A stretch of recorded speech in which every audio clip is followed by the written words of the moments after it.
जय श्री राम, जय हिंद, वंदे मातरम, भारत माता की जय। आज का वीडियो है खेसारी लाल यादव जी को लेकर के। आप जितने भी सनातनी हैं, सबसे पहले आपको प्रणाम है।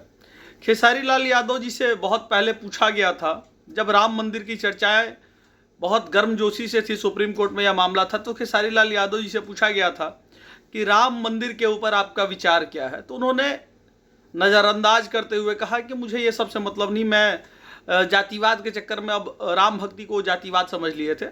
खैर कोई बात नहीं, उनकी यह मानसिकता थी। लेकिन जब उनको यह समझ में आया कि राम भक्ति क्या चीज़ होती है और राम भजन और सनातन क्या होता है, जब यह समझ में आया तो वो अयोध्या भी गए दशहरा में, और अयोध्या के साथ साथ बिहार में भी अब धर्म कार्य में लग गए हैं, पूजा पाठ में लग गए हैं। तो कुछ वीडियो उनका देखने के लिए मिला, कुछ पार्टी विरोधी लोग उनके ऊपर टीका टिप्पणी कर रहे हैं, और कुछ यूट्यूबर भी हैं जो पार्टी के समर्थक हैं, जो अब पहले खेसारी को अच्छा कहते थे, अब खेसारी को बुरा कहते हैं।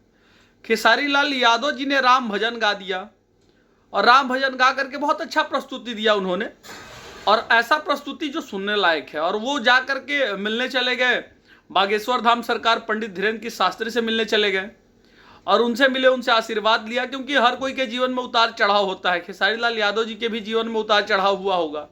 तो उनको समझ में आया कि राम क्या है, उनको समझ में आया कि सनातन क्या है। और कल को भूला हुआ अगर घर को वापस आता है ना, तो उसे भुला नहीं कहते। और खेसारी लाल यादव जी भी सनातनी हैं।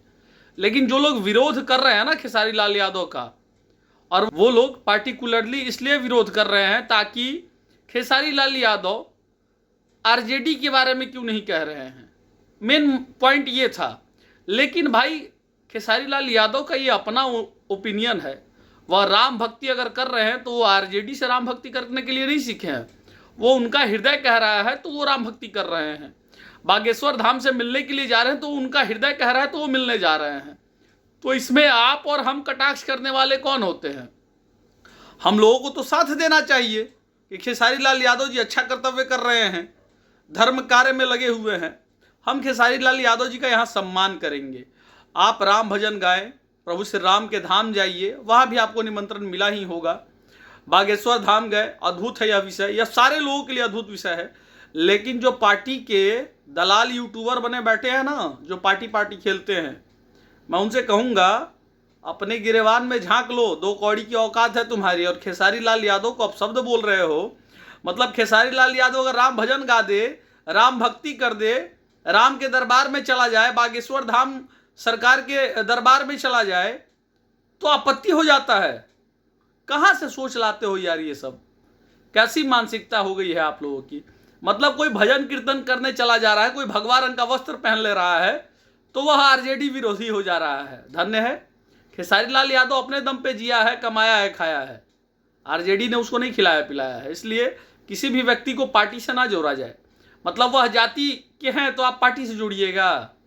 खेसारी लाल यादव पहले भटके हुए थे, खेसारी लाल यादव जी को अब समझ में आ गया है कि क्या सही है क्या गलत है। और गलतियां हर इंसान से होती हैं, और जब ठोकर लगता है तभी ज्ञान होता है। तो खेसारी लाल यादव जी को कहीं ना कहीं ठोकर लगा होगा कि नहीं, भगवान में शक्ति क्या होती है, भगवान का भजन क्या होता है, वह समझ में आया। और गाए तो कितना अच्छा गाए हैं। हृदय से धन्यवाद है खेसारी लाल यादव जी को। आप ऐसे ही गाना गाएं और खूब आगे बढ़ें। प्रभु श्री राम की कृपा आप पे बनी रहे। जय हिंद, वंदे मातरम, भारत माता की जय। जय श्री राम। और जातिवाद से बचिए खेसारी जी, यही कहेंगे। आपके ऊपर कृपा बनी रहेगी राम जी की, जातिवाद से बचिएगा।